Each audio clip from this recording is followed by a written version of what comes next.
Welcome to Spotlight. I'm Ryan Gertzma. And I'm Liz Wade. Spotlight uses a special English method of broadcasting. It is easier for people to understand no matter where in the world they live.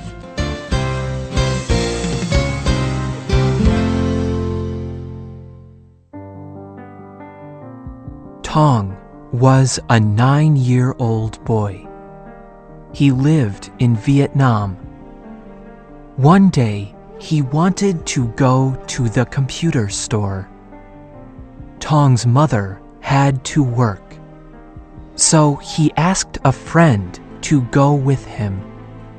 His friend could not go either, so Tong left home alone. Tong did not come home that night. His parents looked everywhere for him.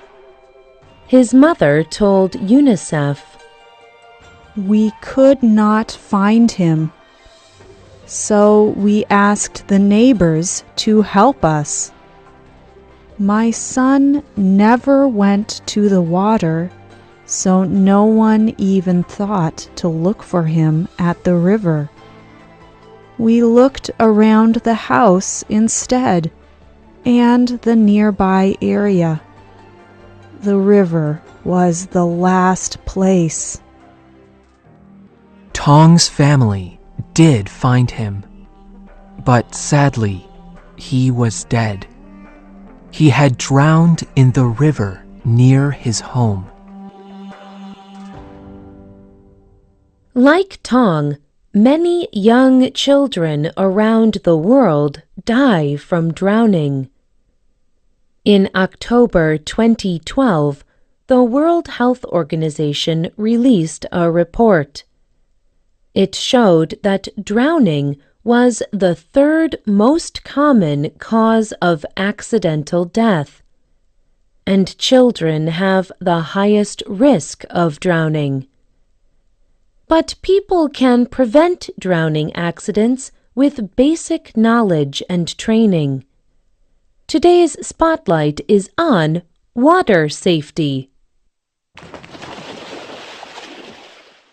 Around the world, children and adults enjoy the water.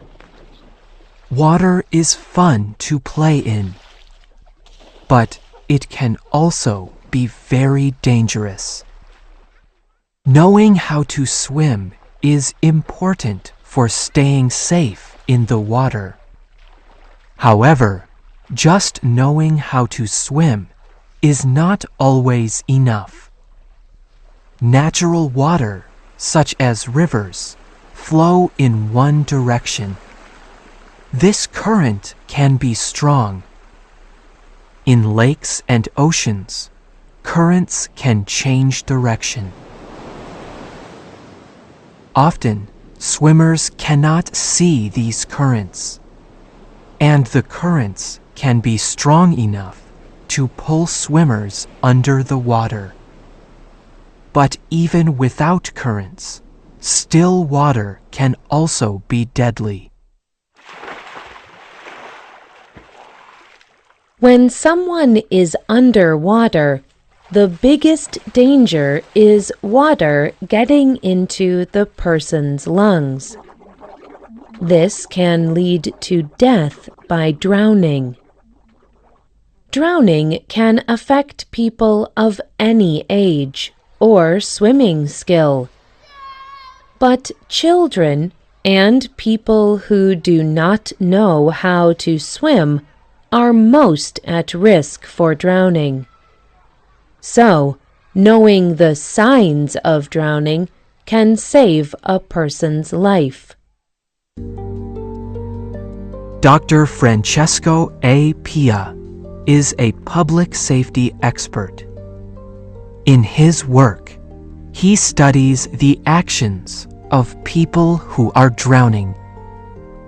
He says a major problem is that most people do not recognize the signs of drowning. In television shows and films, people who are drowning usually shout for help. They also struggle a lot in the water. Many people think this is what drowning looks like. But Pia says these people are not drowning.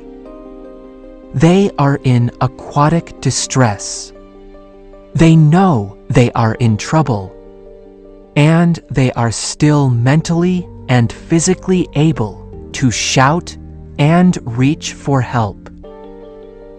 Pia told Slate magazine, "Except in rare situations, drowning people are not physically able to call out for help.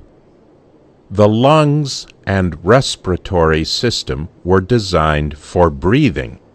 Speech is the secondary purpose. Breathing must happen before speech can happen." Pia also said that people who are drowning do not struggle in the water. Instead, their bodies stay straight. Often, their arms move out, away from the sides of their body. This position helps them lift their mouth above water.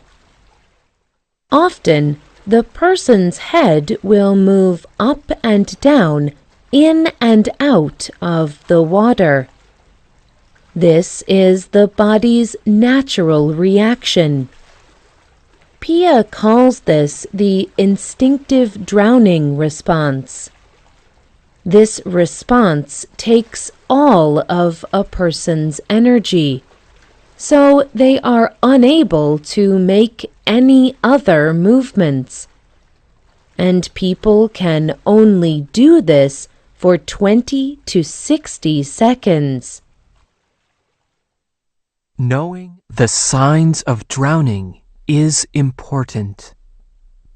Regis Seng learned these signs in a water safety class he attended, and it was good that he did.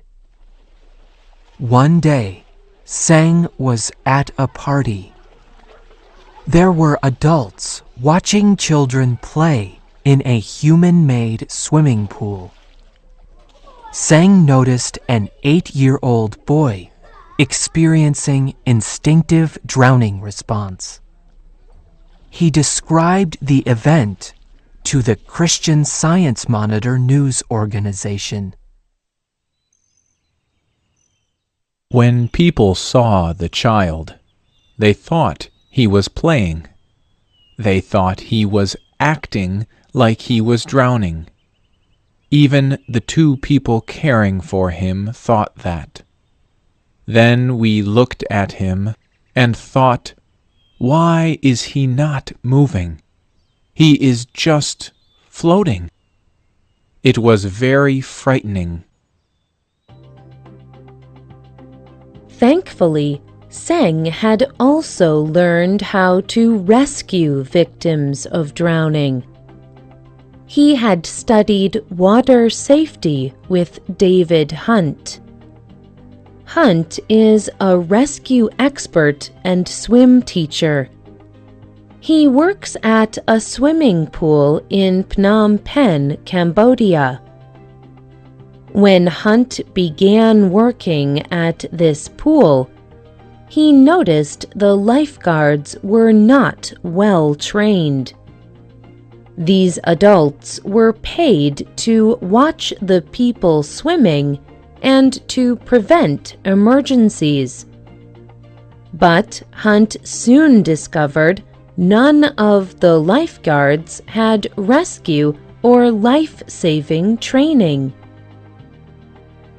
Hunt discovered that this was not just a problem at his pool. There were no lifeguard training classes for Cambodians. So Hunt decided to start the first lifeguard training program. He taught his students to recognize what drowning really looked like. He taught them what to do if a boat turned over.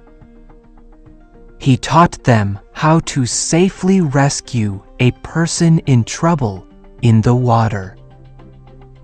He also taught them first aid skills or emergency care they could do while waiting for medical help. And Regis Seng used the skills he learned in Hunt's class. He rescued the 8-year-old boy he saw drowning at the party. He explained, We jumped into the pool and we swam back to the boy. We used the skills David taught us, like how to hold the head. I felt good that I saved somebody's life.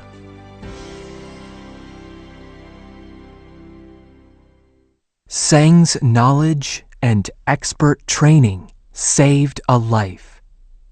But not everyone can attend water safety training. So what can you do? Here are some simple rules to keep in mind. First, learn to swim and teach children to swim. Also, have children and beginning swimmers wear life preservers. These devices help the body float and stay near the top of the water. Second, never swim alone. This way, if you or anyone else has trouble, there is someone around to notice and help. Third, know your limits. Do not try to hold your breath longer than you are able. Do not swim so far or for so long that you become too tired. These rules may seem simple, but they can help you stay safe. And by remembering the signs of drowning, you can keep swimmers around you safe too. Working together, we can all make the water more safe.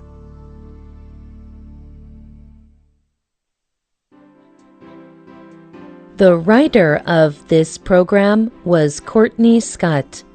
The producer was Mark Drenth. The voices you heard were from the United States. All quotes were adapted for this program and voiced by Spotlight. You can listen to this program again and read it on the internet. This program is called Water Safety. We hope you can join us again for the next Spotlight program. Goodbye.